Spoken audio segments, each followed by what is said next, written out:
நோவாவை எத்தனை பேருக்கு தெரியும்? ஆதாம் எல்லாம் இல்லை, நோவாவை எத்தனை பேருக்கு தெரியும்? நோவா தெரியும். நோவா நல்ல மனுஷனா இல்லையா? அப்படி இல்லை. எப்படி நல்ல மனுஷன் எனக்கு புரிய மாட்டேங்க. பாருங்க, நீங்க இருக்கிறீங்க, நான் இருக்கேன், இந்த உலகம் முழுக்க அழிஞ்சு போயிருது. நல்லா யோசிங்க, உலகம் முழுக்க அழிஞ்சு போயிருது. ஒரு பெரிய கப்பல்ல நானும் என் குடும்பமும் மட்டும் காப்பாற்றப்படுறோம். அப்ப எவ்வளவு பெரிய விசுவாசம் வரணும் இல்லையா? எல்லாரும் செத்து போறான் கண்ணு முன்னாடி. எவ்வளவு பெரிய ஆளு தெரியும்? ஒவ்வொருத்தரும் வந்து கதவை தட்டி இருப்பான், தயவு செஞ்சு திறடா அப்படின்னு. திறந்துருப்பான என்ன? சாவுடா. சொல்லும் போது கேட்டியா நீ? சாவு. அப்படிதானே? பேழைக்குள்ளவா பேழைக்குள்ளவான்னு சொன்னேன். சொல்லும் போது எவனும் உள்ள வரல. மழை பெஞ்சு தண்ணி வந்து சாவும் போது கத்திட்டு கிடக்க, சாவு அப்படின்னு விட்டுட்டு சந்தோஷமா உள்ள இருந்தாச்சு. போய் என்ன பண்ணியாச்சு? லேண்ட் ஆயாச்சு. லேண்ட் ஆன உடனே உங்கள் நீதிமான் நோவா செய்த காரியம் என்ன தெரியுமா? என்ன பண்ணாரு? அவர் அக்ரிகல்ச்சர் பண்ணார். என்ன பண்ணாரு? விவசாயம் பண்ணினார். என்ன பண்ணார்? விவசாயம் பண்ணினார். என்ன விவசாயம்? திராட்சை தோட்டத்தை பயிரிட்டார். சரி, விவசாயம் பண்ணதுல தப்பு இருக்கா? ஒரு தப்பும் இல்லை. விவசாயம் பண்ணதோட நிப்பாட்டி இருந்தா. நம்மால திராட்சை ரசத்தை எடுத்து குடிச்சாரு. திராட்சை ரசத்தை குடிச்சா என்னாச்சு? போதை ஆகி போச்சு. போதையில பிளாட் ஆயிட்டார். இப்ப நிறைய பேர் சியாவே என்ன பண்ணாரு? அவர் திராட்சை ரசம் குடிச்சாரு. அதனால அங்க குடிக்கிறோம் இல்லையா? இந்திய குடிமகன் குடிக்க கூட உரிமை இல்லையா? நல்லா குடிக்கிறோம், மகிழ்ச்சி, குடிக்கலாம், தப்புல. குடிச்சா என்ன நடக்கும்? ஒரு சிக்கல் இருக்கு. நோவா நீதிமான் குடிச்சான். என்ன நடந்து தெரியுமா? குடும்பம் சீரழிஞ்சு போச்சு. என்ன போச்சு? குடும்பம் சீரழிஞ்சு போச்சு. என்னாச்சு? குடிச்சிட்டு மல்லாந்து படுக்கும் போது துணி நம்மள்ட்ட கேட்காது இல்ல. துணிக்கு கையும் இல்லை காலும் இல்லை, நமக்கு தான் கையும் காலம் இருக்கு. அப்படிதானே? கமந்து படுத்தோன்னா துணி பறந்து போயிடுச்சு. யார் பண்ண தப்புன்னு யோசிங்க. எப்படி எழுதப்பட்டிருக்குன்னு பாருங்க. யார் பண்ண தப்பு? குடிகார பையன். இவன் குடிச்சிட்டு விழுந்து கிடக்கான். இவன் பண்ண தப்பு. அங்க ஹாம் வரான். யாரு? ஹாம் வரான். ஹாம் அவர் பத்த எத்தனாவது பிள்ளை? கடைசி பிள்ளை. போறான். மொத்தம் 3 பிள்ளைங்க. போறான். போகும்போது தகப்பன் என்ன இருக்காரு? துணி இல்லாம இருக்காரு. ஒருத்தன் என்ன பண்ண முடியும்? அண்ணன் எல்லாம் கூப்பிட்டு, அண்ணன் துணி இல்லாம இருக்கானே, உன்னை போத்தி விடணும். என்ன இவ்வளவுதான். அவனுங்களும் வந்து போத்தி விட்டு போயாச்சு. நம்ம ஆளு தெளிஞ்சிச்சு. தெளிஞ்சோன்னா காரியத்துக்கு என்னாச்சு? துணி இல்லாம இருந்து இளைய பிள்ளை தான் வந்தான், துணியை போட சொன்னான். சந்தோஷப்பட்டு தம்பி நல்லா இருக்கு அப்படின்னு சொல்லலாம். அப்படி இல்லை. காம கூப்பிட்டு என்ன சொன்னார் தெரியுமா? காம் சபிக்கப்பட்டவன் சொல்லல, உன் பிள்ளை காரான் சபிக்கப்பட்டவன். எனக்கு ஒண்ணும் புரிய மாட்டேங்குது. டேய், ஒரு அளவுக்கு பண்ணுங்க இல்ல, ஒரு அளவுக்கு பண்ணுங்க. என்னது? நான் படுத்து கிடந்தேன், என் பிள்ளை வந்து என்ன பண்ணிச்சு? நிர்வாணத்தை பார்த்துச்சு. பேரனுக்கு என்னது தண்டனை? பாவம் பண்ணது யாரு? நீங்க சொல்றபடி சரி, இவன் தான் பாவம் பண்ணான். இவன் என்ன பண்ணா? போத்தி விடல. அண்ணன்மார்களை கொண்டு வந்து துணியை போத்தி விட்டாச்சு. முடிஞ்சிச்சு இல்லையா? இவன் குடிச்சதெல்லாம் பாவம் இல்லை. சார்வல் நல்ல வேலை பண்ணிட்டு தான் படுத்தாரு. குடிச்சதெல்லாம் பாவம் இல்லை. போத்தி விடாதது பாவம் ஆகி போச்சு. சரி, இவனுக்கு தண்டனை இருந்துச்சா? காமுக்கு தண்டனை இல்ல. ஒண்ணுமே தெரியாத கானானுக்கு தண்டனை. புரியுதா உங்களுக்கு? கிருபையின் காலத்தின் சிக்கல் புரியுதா உங்களுக்கு? கிருபையின் காலத்தின் சிக்கல் என்னன்னா, நீங்க பாவம் செய்வீங்க, தண்டிக்கப்பட மாட்டீங்க. ஒண்ணுமே தெரியாத உங்க பிள்ளை தண்டிக்கப்படும். இப்ப கிருபையின் காலத்தில் இருக்கிறோம்னு பிரசங்கிக்கக்கூடிய பிரசங்கியார்கள் எல்லாம் இதையும் சேர்த்து பிரசங்கிக்கணும். கிருபையின் காலத்தில் இருக்கிறோம், என் தேவன் மன்னிப்பார். கிருபையின் காலத்தில் இருக்கிறோம், தேவன் மன்னிப்பார், பிள்ளையுடைய உயிரை வாங்குவார், பிள்ளைக்கு தலையில சாபத்தை கொடுப்பார். அது தெரிஞ்சிருக்கணும். இப்ப சாபம் யார் தலையில வந்துச்சு? கானான் தலையில வந்துச்சு. கானான் என்ன பண்ணியாச்சு? சாபத்தை பெற்றாச்சு. அதோட முடிக்கல. அதுக்கு அடுத்த வசனம் வாசிங்க. கானான் சபிக்கப்பட்டவன் தன் சகோதரனிடத்தில் அடிமைகளுக்கு அடிமையாயிருப்பான் என்றார். எப்படி புரியுது இல்ல உங்களுக்கு? இந்த மந்திரவாதி எல்லாம் பார்த்துருக்கீங்களா? இந்த பிள்ளைகள் எல்லாம் பைத்தியமா பிறக்கும். பார்த்துருக்கீங்களா? காசியர் மேக்சிமம் பார்த்துருக்கீங்களா? அது என்ன சிக்கல்? செய்யறதெல்லாம் யார்கிட்ட போய் கணக்கு கேட்கறது? கொடுத்து விட வேண்டியதுதான். நல்லா யோசிங்க. இப்போ நான் நல்லா அடி வாங்குறேன்னா என் தாத்தாவும் எங்கள் அப்பாவும் பண்ண வேலை தான். எல்லா பிள்ளைகளும் பார்க்குது, அப்பா நீ பண்ண வேலை தான்ப்பா, படிப்பு வர மாட்டேங்குதுப்பா இல்லையா, அடிமையா இருக்கும்பா, சபிக்கப்பட்டிருக்கும்பா. இதெல்லாம் காரணம் யாரு? அப்படியே திரும்பி பார்த்துக்கிடுங்க. நம்மளை பெத்து வளர்த்துறவங்க தான். இனிமேல் காரணம் ஏதாவது ஏன் ப்ரேயர் பண்ணலன்னு கேட்டால், நீங்கள் ப்ரேயர் பண்ணியிருந்தா எல்லாம் ஒழுங்காக இருந்திருக்கும் இல்லையா? வழக்கமாகவே அப்படிதான் நம்ம பிள்ளைய கேட்கறது. முதல்ல நீ ப்ரேயர் பண்ணுமா அப்படிங்கிற மாதிரி. பாருங்க, தேவ சமூகத்தில் கிருபையின் காலம் என்பது மகிழ்ச்சியின் காலம் இல்லை. நியாயப்பிரமாணத்தில் கூட நான் பாவம் பண்ணா என்ன அடிச்சுட்டு போயிட்டே இருக்கலாம், என் பிள்ளைய வச்சு அடிக்கிறது இருக்கு இல்லையா, அது ரொம்ப கஷ்டமானது. ரொம்ப ரொம்ப கஷ்டமான ஒரு தருணம். வாசிக்கலாம் 3வது அதிகாரம் 17வது வசனம், ஆதியாகமம் பின்பு அவர் ஆதாமை நோக்கி, நீ உன் மனைவியின் வார்த்தைக்கு செவி கொடுத்து புசிக்க வேண்டாம் என்று நான் உனக்கு விளக்கின விருட்சத்தின் கனியை புசித்தபடியினாலே நீ பூமி உன் நிமித்தம் சபிக்கப்பட்டிருக்கும். நீ உயிரோடு இருக்கும் நாளெல்லாம் வருத்தத்தோடு அதன் பலனை புசிப்பாய். பாருங்க, இந்த இடத்துல நீங்க மொத்தமா கதையை ஒண்ணு புரிஞ்சுக்கணும். நியாயப்பிரமாணம் இருந்துச்சா? பவுல் என்ன சொன்னார்? நியாயப்பிரமாணம் என்பது சாபம்னாரு. நம்ம இப்ப கிருபையை பார்த்தோம்ல, கிருபைங்கிறது என்னது? பிள்ளைக்கு சாபம். நியாயப்பிரமாணம் உனக்கு சாபம், கிருபை பிள்ளைக்கு சாபம்.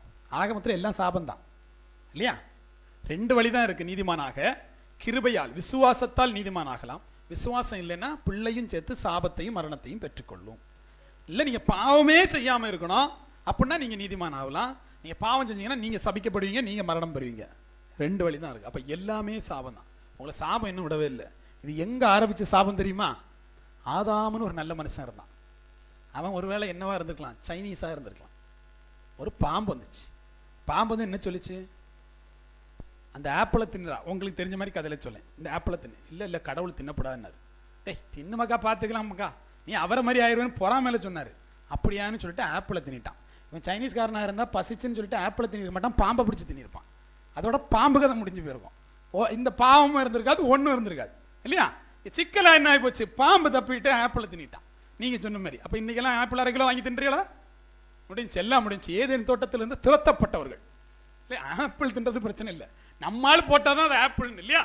அது பைபிள் என்ன சொல்லுது? இது நன்மை தீமை அறியத்தக்க விருட்சம். நல்லது கெட்டதுங்கிறது தெரிஞ்சுக்கிறது. நல்லது கெட்டதுங்கிறது தெரிஞ்சுக்கிறது ஒரு பெரிய ஆபத்தானதுதான். ஏன்? நல்லது கெட்டதுங்கிறது தெரிஞ்சுக்கிறது ரொம்ப ஆபத்தானதான். இப்ப நியாயப்பிரமாணம் வர்ற வரைக்கும் அங்க என்ன இல்லை? பாவமும் மரணமும் இல்லை. புரிஞ்சு இல்லையா?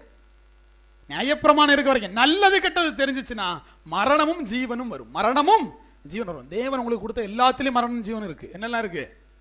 ஞானஸ்தானம் ஒன்று கொடுத்தாரா? ஞானஸ்தானத்தில் அவரோடு மரித்து அவரோடு உயிர் தள்ளுறீங்க. இப்ப சில பேர் பாவத்தோட போவான், செத்ததான் அங்கதான் சாவான். அப்ப உயிர்ப்பு வராது. ஏன்? உள்ளவன் மனம் திரும்பி போயிருக்க மாட்டான். ஒரு குளியலுக்காக போவான், பாஸ்டர் முக்கி விடுறாரு, குளிச்சுட்டு வருவான், ஒரு வாரம் குளிக்கல அப்படின்னு போயினா செத்த சாவுதான், உயிர் தள்ளுதல் வராது இல்லையா? இன்னொரு பிரச்சனை இருக்கு. இங்க சரீரத்தை ரத்தத்தையும் பானம் பண்ண வருவீங்க இல்லையா? அவருடைய திராட்சை ரசத்தை கொடுப்பாங்க, அப்பத்தை கொடுப்பாங்க இல்லையா? அது ரெண்டையும் செய்யணும் பைபிள் சொல்லுது. என்ன செய்யும்? ஜீவனையும் கொடுக்கும், மரணையும் கொடுக்கும். நிறைய பேர் வந்துட்டு கொடுக்குறாருன்னு ஓசியா தின்னிட்டீங்கன்னா செத்து போயிருவீங்க. புரியுதா உங்களுக்கு? அப்ப அதுக்குன்னு ஒரு தகுதி இருக்கு. எல்லாத்துலயுமே பைபிள் என்ன இருக்கு? ரெண்டுமே இருக்கு. என்ன இருக்கு? மரணமும் இருக்கு, ஜீவனும் இருக்கு. அப்ப நல்லது தீமைய தெரியறது ஒரு கஷ்டம். ஆதாம் காதை பத்திட்டு அப்படியே போயிருந்திருக்கணும் இல்லையா? என்ன பண்ண? கல்யாணம் பண்ணி தொலைச்சிட்டான். பொண்டாட்டி சொல்ல கேட்காம இருக்க முடியுமா? அப்புறம் சோறு கிடையாது. தின்னுன்னா தின்னே அப்படின்னா முடிஞ்சு 2 பேரும் சேர்ந்து வெளியே போங்கடா அப்படி. பாருங்க, இப்போ கேட்டான் சிக்கலாகி போச்சு. என்ன ஆகி போச்சு? 2 பேரும் சேர்ந்து வெளியே போங்க ஆகி போச்சு. அப்போ ரொம்ப முக்கியமானது எதை கேட்கணும், எதை கேட்க கூடாது அப்படிங்கிறது ரொம்ப முக்கியமானது. இப்ப ஆதாமா நம்ம இருக்கக்கூடாது. யாரா இருக்கக்கூடாது? ஆதாமா இருக்கக்கூடாது. பாருங்க, இந்த இடத்துல தேவன் எதை கொடுத்தார்? சாபத்தை யாரே கொடுத்தார்? ஆதாம கொடுத்தாரா, பூமியை கொடுத்தாரா? பூமியை கொடுத்தாரு. இவருக்கு பேட்டர்ன் உங்களுக்கு புரியுது இல்ல?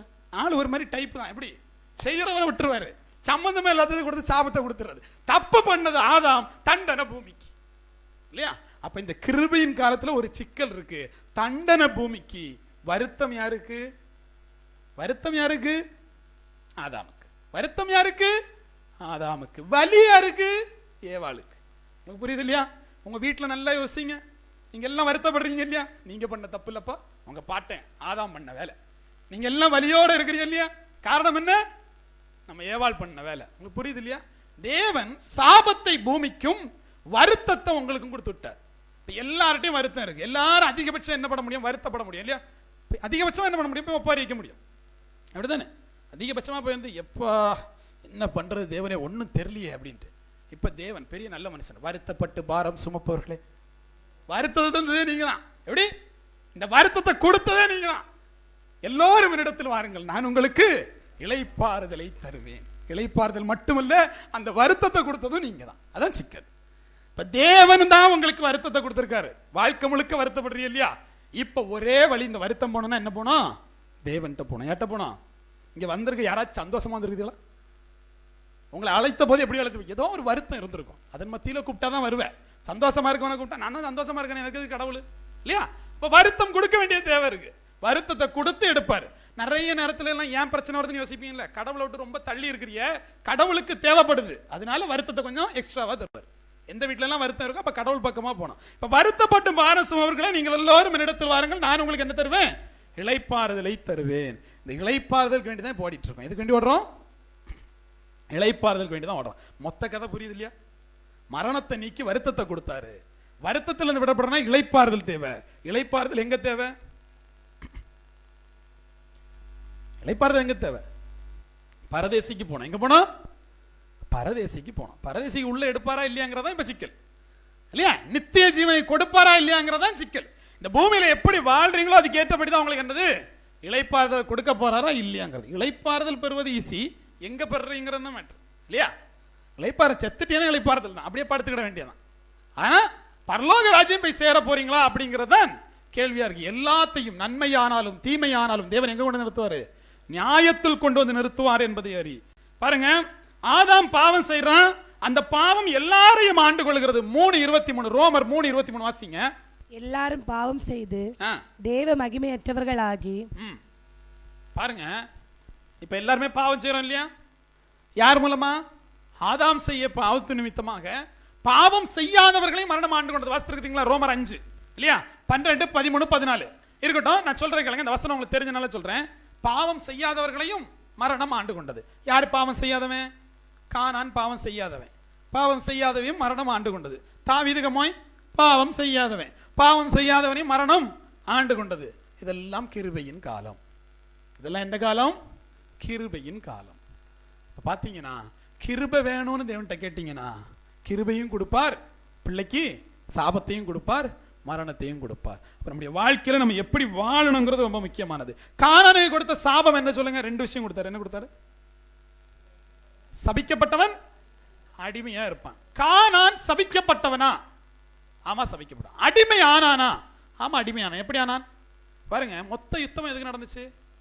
ஆபிரகாம் இருக்கானா, இவனை கொண்டு உனக்கு கானான் தேசத்தை கொடுப்பேன். எது கொடுக்கணும்?